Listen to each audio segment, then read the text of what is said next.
Estamos aqui no jornaldevenda.com.br, ainda acompanhando a situação de Louveira.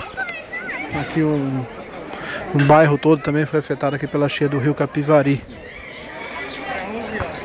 Muitas pessoas deixaram as casas aqui, todos aguardam nessa praça aqui do bairro. Todos esperam a água baixar para poder voltar para suas casas. A cheia aqui em Louveira começou por volta das 2 horas da tarde. E até o momento já são quase 6 horas e até o momento a água ainda abaixou, mas abaixou bem pouco. A situação é crítica aqui na cidade, muita gente fora de casa. O bombeiro está aqui no local, até está ajudando no tirar as pessoas de casa. Muita gente aqui fora de suas residências. E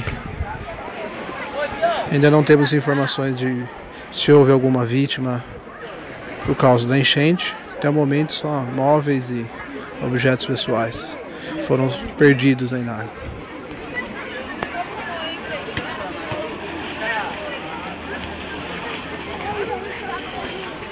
Ela não subiu nem sai, moça.